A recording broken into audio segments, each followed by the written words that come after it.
They said my hands were too slow for this world. Maybe they were right, these fingers once built lullabies, not money. But that night at my granddaughter's birthday, while laughter echoed over spilled frosting and flashing phones, I felt something break quietly inside me. Not anger, realization. The same hands they mocked were the ones that fed them, raised them, signed their future into existence. And that night, the truth decided to glow brighter than their candles. If you've ever stayed silent when they mocked you, if you've ever smiled through disrespect just to keep the peace, this story is for you. Before we begin, take a second to join our Family Shadows community. Hit subscribe so you don't miss the next story that might mirror your own. Give this video a like if you've ever had to rebuild your dignity in silence, and share it with someone who needs to hear that quiet strength still counts. Tell us in the comments, where are you watching from and what does respect mean to you? Now let's go back to that night, the night when mockery met the truth. Savannah always smells like jasmine and rain after a long summer day. That afternoon the house was full of laughter, the kind that feels heavy instead of warm. Balloons hung crooked over the kitchen island, music played from someone's phone, and I could hear my granddaughter, Ella, giggling in the next room. I was standing by the counter holding a pot of tea I'd made from scratch. Real leaves, not the instant kind. I wanted to help, to be useful. That's what mothers do, right? As I turned to pour, my hip brushed against a chair leg I hadn't noticed. The teapot tipped. In 1 second that felt like forever, the tea splashed across Lydia's white soap dress. "Oh, for God's sake, Clara," she yelled, jerking backward. "Of course it's always you with your clumsy hands." The room went still. Then laughter. Small at first, then louder, rippling through the guests. Derek didn't even look at me. He just rubbed his temples and muttered, "Mom," like I'd ruined the whole evening. I froze, napkin in hand, staring at the brown stain spreading over her dress. It looked like a wound blooming on snow. My voice came out softer than I meant. "It's okay," I said. "I've cleaned bigger messes before." Nobody heard me, or maybe they pretended not to. I bent down, picking up the broken saucer. The laughter started again somewhere behind me, muffled by music and the sound of my heart pounding in my ears. I used to think humiliation felt sharp like a slap, but that night it felt slow, like drowning in warm water while everyone watched. Lydia stormed off to the bathroom, cursing about the dress being limited edition. Derek followed, whispering apologies, not to me but to her. I stood there alone, hands trembling, tea still dripping from the counter. The birthday candles flickered on the cake, waiting for someone to sing. No one did. In the kitchen I grabbed a towel and began wiping the floor. The smell of Earl Grey mixed with frosting and perfume. The light from the window caught the puddle on the tile, golden, reflective. Almost pretty if you didn't know what it was. For a moment I saw my face in it. Tired eyes. The mouth that had forgotten how to smile without permission. And then, like a whisper from a long time ago, I heard my mother's voice. "The good mother stays quiet." That sentence had followed me my whole life, stitched into my spine like a warning. I was 12 when she said it. She was standing at the sink, my father shouting in the next room. She didn't look at me when she said it, just kept scrubbing the same plate over and over. So I stayed quiet. Through marriage, through raising Derek, through losing my husband, I believed silence was grace.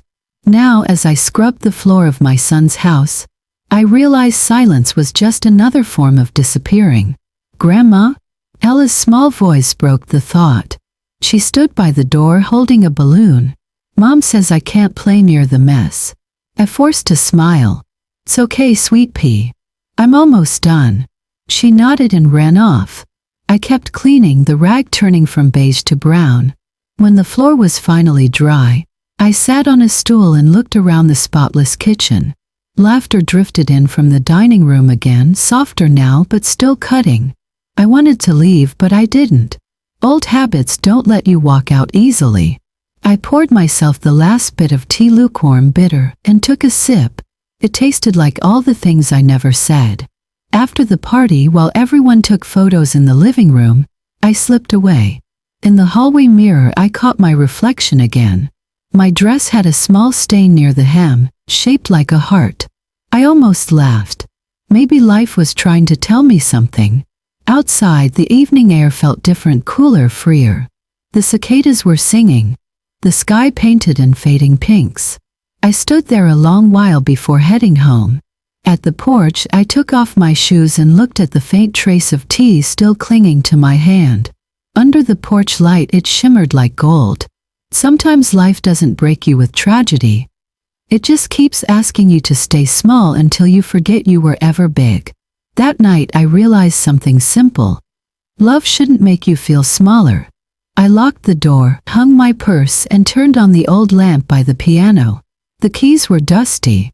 My husband used to play that piano every Sunday morning, before Derek was born. I pressed one key, the note rang out lonely but alive. I sat there listening to the sound fade and whispered, maybe it's time to stop cleaning up after everyone else. The house was quiet except for the hum of the refrigerator and the echo of that one note. Somewhere inside me, something small but real started to shift, like a crack of light under a closed door. And even though I didn't know it yet, that spilled cup of tea wasn't the worst thing that happened to me that night. It was the beginning of everything that would finally set me free. Christmas always used to feel magical when Derek was little. I'd spend weeks wrapping presents, baking cookies, hanging garlands. I thought if I could keep the house glowing, maybe the emptiness would stay outside the door. But over the years something changed. The boxes I sent sat unopened, the cookies went stale, and my phone only buzzed with a single emoji gift on Christmas morning. No thank you, no I miss you, just a picture to prove he'd remembered it all. His birthday wasn't much different.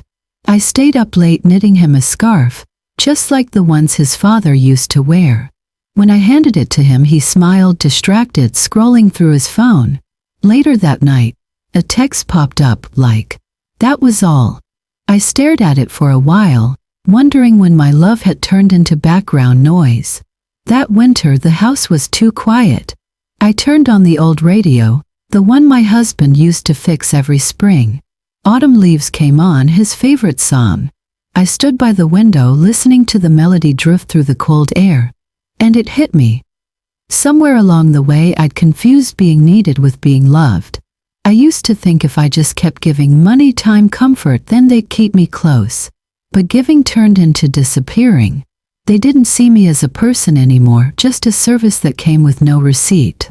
I sat at my piano, pressing the same key over and over, and my reflection in the glossy wood looked faint, almost see-through. I didn't even look like myself anymore. My hands, once strong from teaching, now trembled when they played. I couldn't tell if it was age or sadness. And suddenly I was back there again, 25 years old, wearing a black dress at my husband's funeral. My mother-in-law had pulled me aside afterward, her voice cold but steady. Family comes before self, Clara. Always. I nodded like a good daughter-in-law. I believed her. For decades I did everything to hold that family together, his family, then Derek's. I forgot to ask what happened when no one held me. That belief became a cage I built myself. Every sacrifice was a brick. Every silence was mortar. Sometimes I wonder what my husband would say if he saw me now, folding wrapping paper in an empty house, pretending it still mattered. He used to laugh when I overdid Christmas, told me I was trying to wrap love inside boxes. Maybe he was right. The clock on the mantel ticked too loud. I poured myself a glass of wine that tasted like dust and years. The phone stayed quiet. I thought about calling Derek just to hear his voice, but I didn't. I told myself he was busy. That's what mothers do. They make excuses for the ones who forget them. Later, I sat by the mirror in my bedroom brushing my hair. The glass reflected a face I barely recognized. The lines around my mouth weren't from smiling anymore. I leaned closer, almost expecting my younger self to look back. The girl who still believed love could fix everything. But she wasn't there. So I took out a piece of paper and started to write. Not an email, not a text, just the letter. I didn't know if I'd send it. I just needed to feel like I still had a voice. Dear Derek, I wrote, I hope you're doing well. I miss the way Christmas used to sound in this house. The way you'd wake up early to find the gifts under the tree, your father pretending to snore on the couch. I don't expect much anymore. I just hope you're warm, and that you remember who taught you how to give. I paused, staring at the ink. It looked too heavy on the page, too final.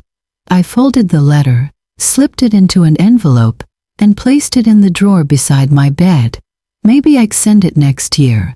Maybe next Christmas would feel like home again. When I turned off the light, the mirror caught one last reflection of me, dim, blurred by shadow. For a second, I thought about the woman I'd been before I learned to stay quiet. Then the darkness swallowed her whole. After the funeral, the house felt too big, too quiet. I kept expecting to hear my husband's footsteps coming down the hall, or the sound of his spoon clinking against his mug the way it did every morning. But all I heard was the refrigerator humming and the clock ticking, reminding me that time doesn't stop for grief. Derek came by a week later, flowers in one hand, paperwork in the other. He hugged me, short and distracted. Mom, he said, just a small loan until we stabilize. Lydia's had some business setbacks and I'm between jobs. You know how it is. I didn't even ask how much. Mothers don't ask. We just nod, we find a way. So I pulled from the life insurance the money his father left behind, and told myself it was just temporary. I said the same thing when he came back the second time, and the third. Each withdrawal felt like cutting away a piece of the safety net my husband worked his whole life to build. But when you're a mother, it's hard to tell the difference between helping and losing yourself. Then one afternoon, Lydia showed up all smiles and perfume, holding a folder thick with papers. It's just a simple formality, she said, her nails tapping the table. You'll be a co-signer on the condo, just until our credit clears. I hesitated.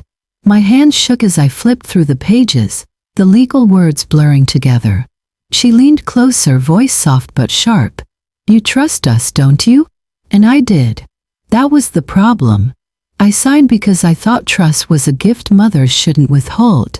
The pen left a small smudge on the signature line. My husband used to tease me about that. Said I always pressed too hard, like I was trying to make my words last longer than paper could hold. A month later, they moved into their new condo. Lydia threw a new home party. At least that's what the photos said online. I wasn't invited. I scrolled through the pictures late that night, sitting at my kitchen table with a cup of cold coffee. Lydia stood in front of a marble island, smiling wide, champagne in hand. Derek had his arm around her. The caption said, "New beginnings with my rock." I wanted to believe rock meant me. It didn't. In the corner of one photo, I noticed something small but sharp, the picture frame I'd given them years ago. It used to hold a photo of my husband holding Derek as a baby, both of them covered in sawdust from the workshop. Now the frame was empty.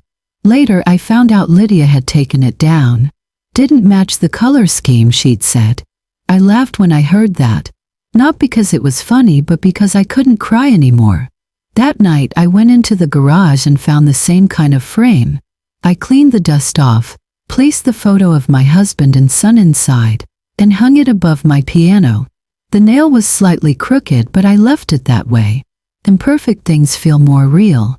For weeks I kept telling myself it was fine. That's what mothers do. We collect disappointments and call them love. I told myself Derek just needed time, that Lydia was young, that things would settle. But the silence grew heavier. They stopped visiting. Texts came less and less. Once I called to check in. Lydia answered. "Oh, Clara, sorry, we're just walking into dinner reservations. Let's talk soon, okay?" I never heard back. Every night before bed, I'd open my bank app and scroll through the balances, watching the numbers shrink. Not because I didn't know where the money went, but because I needed to see how far kindness could stretch before it broke. When I closed the app, I'd sit on the couch, eyes on that crooked frame above the piano. My husband's smile looked steady, patient. He'd been gone 3 years, but somehow I could still hear him.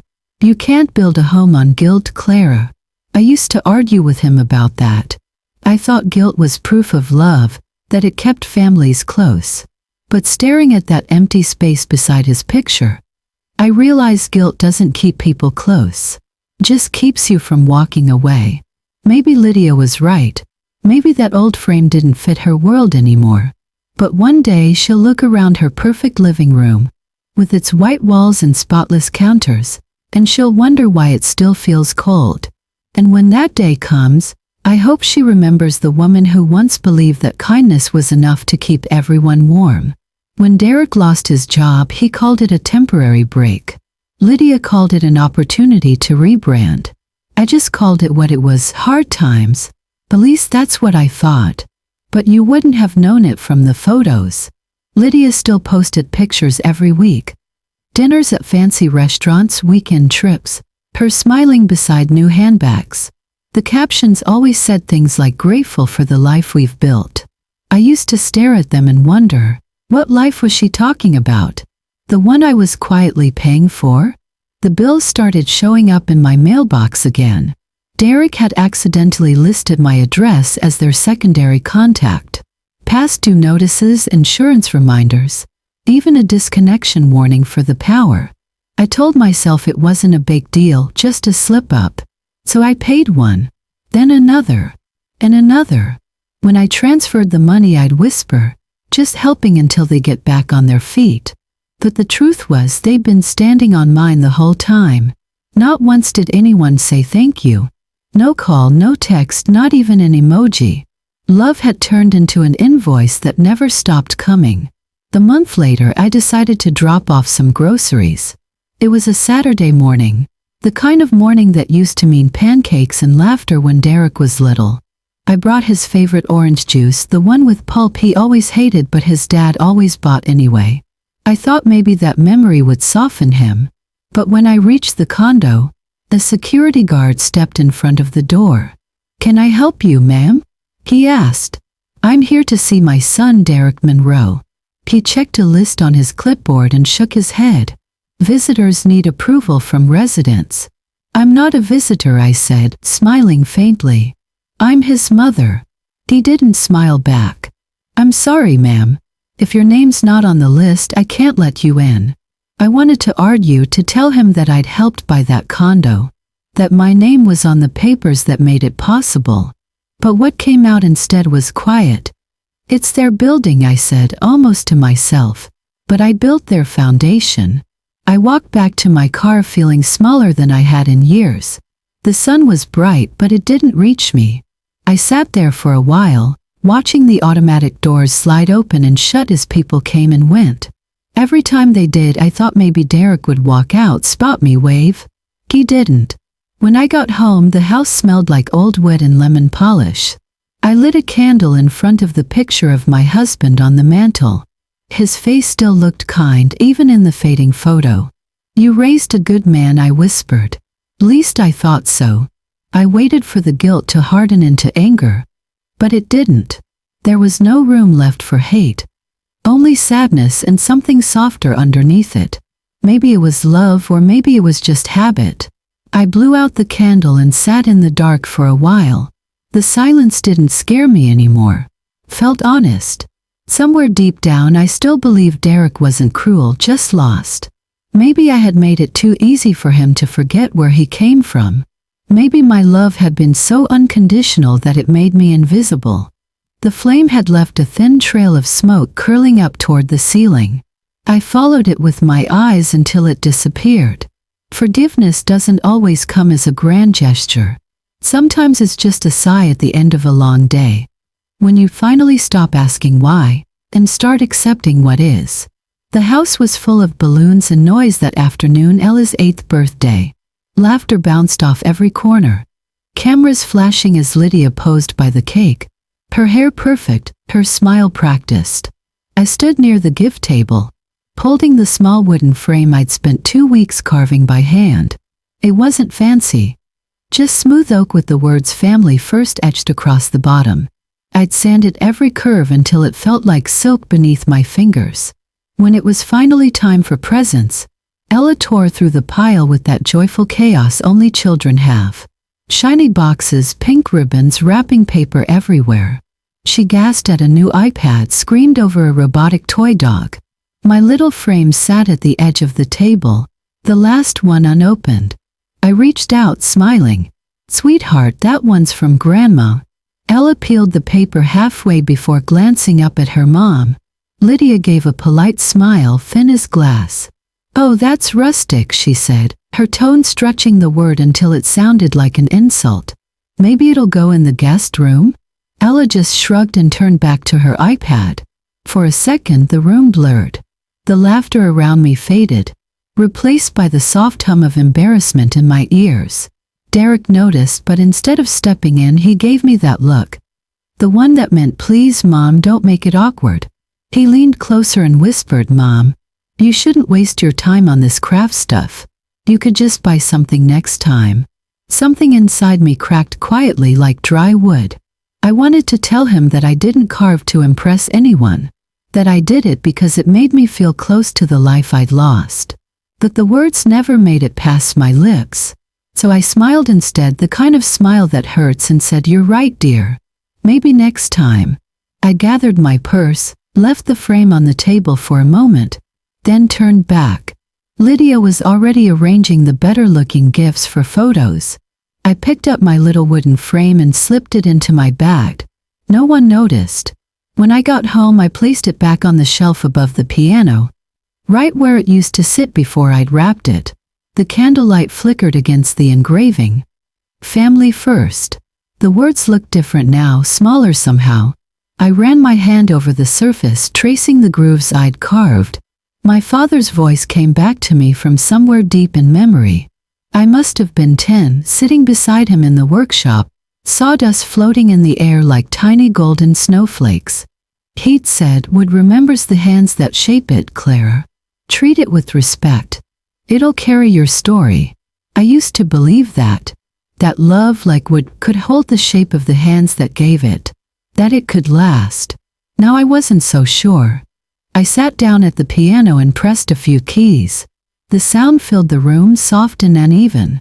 For a second, I thought maybe love could still be heard in silence. But the truth was harder. They didn't hear silence as love. They just heard nothing.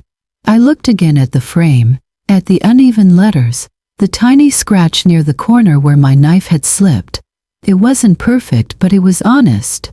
Every mark was mine. Outside, the night had fallen quiet.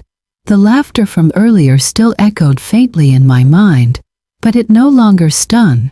It just felt far away, like it belonged to a world I no longer lived in. I lit a candle beside the frame, its flame trembling in the reflection of the glass. "Wood remembers the hands that shape it," I whispered again. "And maybe," I thought, "so does the heart." The moonlight spilled across the kitchen floor like silver paint. I moved slowly, almost careful not to wake the quiet. The kettle hissed, then clicked, and I poured hot water over a bag of chamomile tea. Steam curled up, soft and ghost-like. For the first time in a long while, I didn't turn on the radio. I just listened to the house breathe, the creak of the floorboards, the ticking clock, the echo of a home that used to be full of voices. I stared out the window at the pale light on the lawn and whispered to no one. Was I a mother, or a habit they outgrew? The words hung there, heavier than they should have been. I'd spent so many years believing my worth came from being needed. But what happens when no one needs you anymore? When they stop calling, stop visiting, stop remembering that your hands once built their safety. I carried my cup to the table, the same one my husband built back when we first moved into this house. I ran my fingers over the wood grain, tracing the little dent near the edge where Derek had once slammed his toy truck. Funny how that scar stayed while everything else faded. The phone sat beside me, face down. I picked it up, scrolled past old messages from Derek, each one shorter than the last. "Need a favor. Can you wire it today? Thanks." Not even a love you. Just transactions dressed as conversations. I set the phone down and took a deep breath. Then, almost without thinking, I opened the drawer where I kept the old legal papers. The co-signer agreement sat right on top, my name printed neat and clear under Derek's. For years that signature felt like proof of love. Now it looked like a receipt for everything I'd lost. I found Mr. Carver's number, the lawyer who'd handled my husband's will. I hadn't spoken to him in over a decade. My hands trembled as I dialed. He answered on the third ring. "Clara Monroe," he said, his voice warm but weary. "It's been a long time." "Tess," I said. "Mr. Carver, I need your help. I want to remove my name from my son's property contract." He was silent for a moment. I could almost hear him leaning back in his chair, the sound of his old office clock ticking behind him. "Clara," he said finally, "are you sure? That's a big step." "I'm sure," I replied. My voice didn't shake this time. He sighed, but it wasn't a sad sound. More like relief. "Then it's time you stop financing disrespect." I smiled for the first time that night. It felt strange, like trying on a coat I hadn't worn in years. We set an appointment for the next afternoon. After I hung up, I sat in silence again, but it felt different now, lighter somehow. The kind of quiet that doesn't crush you, just holds you gently. I took the contract, laid it flat on the table, and signed the withdrawal form Mr. Carver had emailed me. The pen moved slowly, carefully, as if rewriting the story of my life one stroke at a time. When I was done, I looked at the paper, then at my hand. The same hand that once packed lunches, tied shoelaces, cleaned up messes no one ever thanked me for. I stood and walked to the mirror by the hallway. The woman looking back at me wasn't young anymore. Her hair was silver, her shoulders softer, but her eyes, they were steady. For years I'd looked in that mirror and seen everything I wasn't. Not enough, not respected, not wanted. But tonight I saw something different. "I'm still here," I whispered. It wasn't loud. Didn't need to be. Outside, the moon shifted higher, spilling light across the piano, across the small wooden frame on the shelf, the one that said "Family First." It glowed faintly, as if forgiving the past without erasing it. I sipped the last of my tea, cold now, and smiled again. Tomorrow the papers would be filed, and for the first time in years I wouldn't owe anyone anything. Except myself. The phone rang just after sunset. I almost didn't answer, but something told me I needed to hear it, to let the last bridge burn on its own. "Mom," Derek's voice cracked through the line, sharp, frantic. "You ruined us." I didn't speak right away. I could hear Lydia yelling in the background, words tumbling over each other like stones down a hill. Then she grabbed the phone. "You'll die alone, you bitter old woman." Her voice shook with rage, but underneath it I heard fear.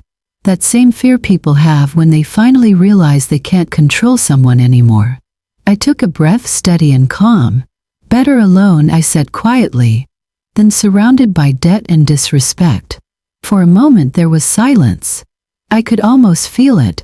Her disbelief, Derek's anger, the space between us finally turning solid. Then the line went dead. By morning, Lydia's posts had started spreading. A long caption under a photo of her crying in her spotless kitchen. "When your own mother betrays you, some people never appreciate the family that gave them everything." The comments poured in. Sympathy, judgment, strangers calling me ungrateful, cold, heartless. I didn't respond. Mr. Carver called later that day. "I've seen the posts," he said. "Don't engage. Let people talk. The truth doesn't need your defense." I nodded, though he couldn't see me. "I'm tired of defending myself anyway." He chuckled softly. "Good. Let's make it official then. The paperwork's filed. You're clear." That word, clear, felt heavier than I expected. Like stepping out of a storm and realizing you've been soaking wet for years. For the first time in a long time, I didn't check my phone again. I spent the afternoon cleaning the kitchen, humming the same song my husband used to play on the piano. Every little sound, the clink of the spoon, the kettle's whistle, felt like music again. That evening I brewed tea and sat by the window. The light from the lamp was soft, warm. It filled the room the way laughter used to. I didn't need much anymore. Just quiet, honesty, and a place where no one raised their voice. The TV played softly in the background. I wasn't paying attention until I caught Lydia's face on the screen.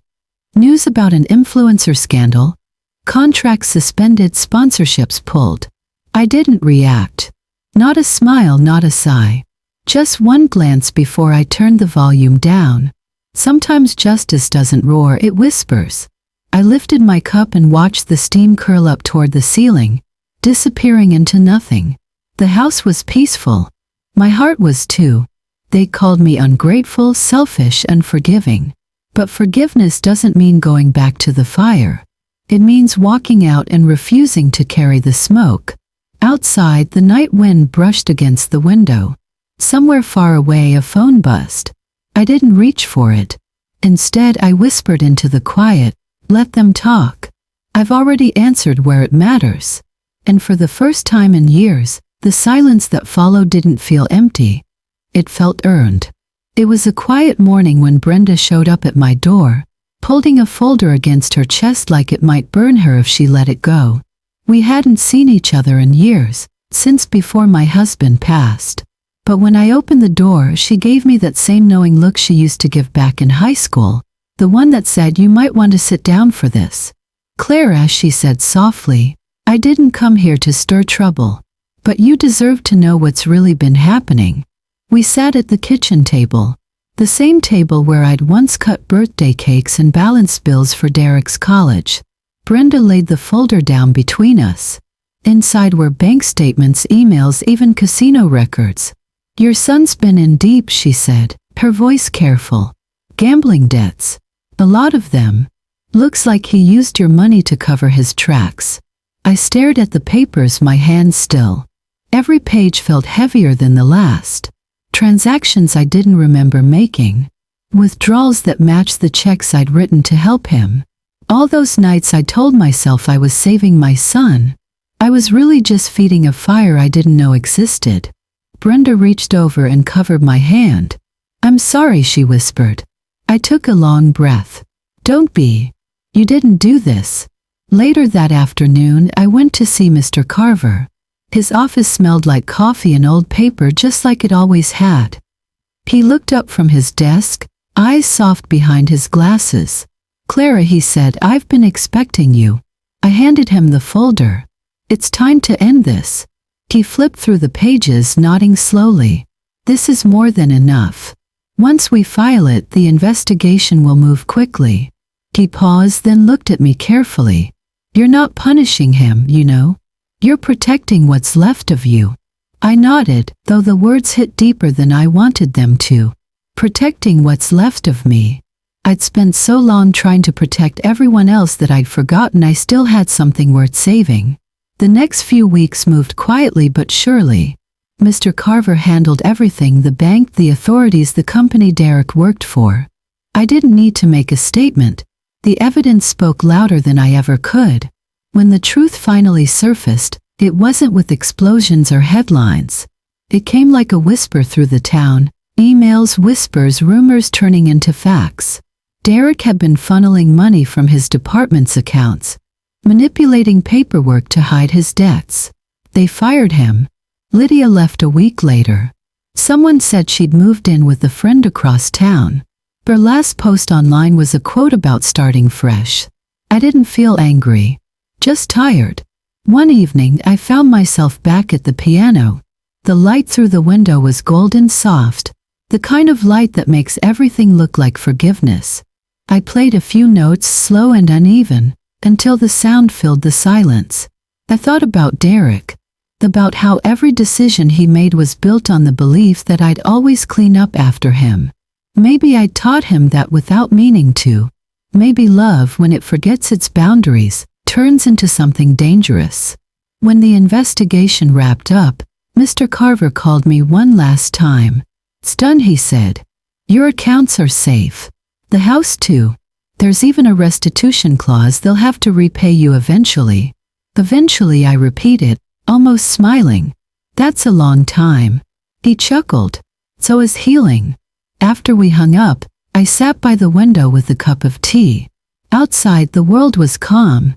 Birds still sang, the sun still set, and the sky didn't seem to notice how much had changed. I realized then that justice doesn't need to shout. It doesn't need to destroy to make things right. Sometimes it just restores what should never have been taken. I didn't hate Derek. I couldn't. He was still the boy who used to fall asleep on my shoulder after piano lessons. The boy who cried when his father died but tried to hide it. But he wasn't mine to fix anymore. I whispered to the quiet, I hope you find peace, son. The kind that doesn't come from winning but from facing yourself. Then I turned off the light, letting the night settle around me like a blanket. For the first time in years I felt free, quietly, completely free. The sign above the door read Clara's Notes Cafe. The paint slightly faded from the sun. It wasn't much. A few tables, the smell of roasted beans, the piano in the corner that still needed tuning, but it was mine. Every morning I opened the blinds, turned on the lights, and let music fill the air. It wasn't about business anymore. It was about peace. 2 years had passed since everything unraveled. Sometimes people from town would stop by just to talk. They'd tell me their stories of children, loss, forgiveness, and somehow I'd always have a cup of tea waiting. Maybe because I knew how it felt to have nowhere soft to land. That afternoon, the sun came through the window in a lazy kind of gold. I was wiping down the counter when the bell above the door jingled. I looked up and there she was, Ella. Taller now, her hair tied back, wearing the same nervous smile her father used to have. Hi, Grandma, she said, voice small but steady. Dad asked me to give this to you. She handed me a plain white envelope. No return address. Just my name in Derek's handwriting. I hadn't seen that script in so long, but I knew it immediately. The sharp C, the careful way he wrote the R. Do you want to stay for cocoa? I asked. She shook her head. Maybe next time. Then she hugged me quickly and left before I could say anything more. For a moment I just stood there, the envelope warm from her hand still in mine. I thought about leaving it sealed, letting the past stay buried. But something in me knew I was ready. I sat down by the window, the same spot where I liked to watch the street at dusk.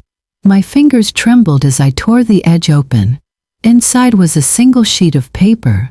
No excuses, no long explanations, just his words. Mom, I don't expect you to forgive me. I'm not sure I deserve it. But I need you to know that I finally understand what you were trying to teach me.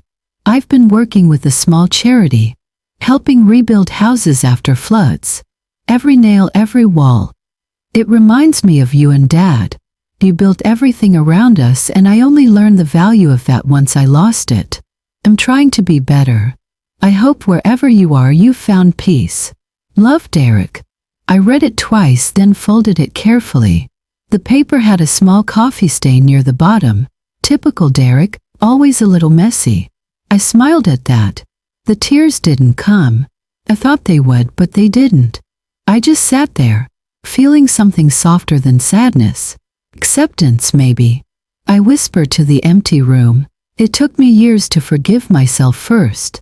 Because that was the truth. It wasn't Derek I'd been angry with all that time, it was me. For staying too long, for giving too much, for confusing silence with love. Now, sitting in my little cafe, surrounded by the quiet hum of life, I realized forgiveness wasn't about forgetting or pretending the pain never happened. It was about learning to let it live beside you, without letting it eat you alive. I placed the letter on the counter beside a cup of tea I'd forgotten to drink. The sunlight touched the rim of the cup, turning it to gold. I looked out the window and saw Ella crossing the street, laughing with a friend. She turned once and waved. I waved back, smiling. The piano sat in the corner, waiting. I walked over, pressed one key, then another. The notes were a little off, but they still carried warmth. Life didn't sound perfect anymore, but it was honest. And that, I thought, was enough. Morning came softly, the way it always did in Savannah. Sunlight slipping through the blinds, dust dancing in the quiet air. I stood behind the counter of Clara's Notes Cafe, humming under my breath as the kettle began to sing. The smell of tea leaves and baked scones filled the little space. Outside, the world was still stretching awake. I poured the steaming water into my favorite cup. the one with the chipped handle and a faded blue rim. My husband's old piano tune played low in the background, slow and comforting. For a moment, everything just settled. I flipped the sign on the door from closed to open. The glass caught the morning light, scattering it across the room like gold. The bell above the door chimed not long after. Brenda walked in. That same gentle smile she'd had since the day she showed me the truth. She looked around, eyes warm. "So this is your place," she said. I laughed softly. "It's small, but it's honest." She sat down at the counter and I handed her a cup. "Chamomile," I said. "Still your favorite?" She raised her cup in a little toast. "To starting over." I clinked mine against hers. "To peace," I said. The door creaked again and through the morning light, I saw a small figure across the street. Ella. She was taller now, her hair catching the sun. She didn't come in this time, just waved from the sidewalk. I waved back. No words needed. Some things don't need fixing, they just need time. Brenda smiled, watching me. "She looks like her father," she said quietly. "She does," I replied, a smile tugging at the corner of my lips. "But she's got her grandmother's stubborn heart." We both laughed, soft and real, the kind of laughter that doesn't echo, it stays. Through the window, the sign above the door reflected in the glass. "Peace served daily." The words shimmered in the sunlight like a quiet promise. For years, I thought peace was something you earned by pleasing everyone else. Now I know it's something you build for yourself, one small choice at a time. I looked at the steaming cup in my hands, at the reflection of the morning sky rippling in the tea. "You don't lose family when you set boundaries," I said softly, almost like a prayer. "You lose users." Brenda looked at me, eyes bright. "And sometimes," she said. I finished the thought for her, smiling. "That's the beginning of freedom." The piano music swelled just a little, filling the silence that followed. I set down my cup, wiped the counter and looked toward the door again. The world outside was wide and forgiving. Then slowly the screen faded to black. A single line appeared across the quiet.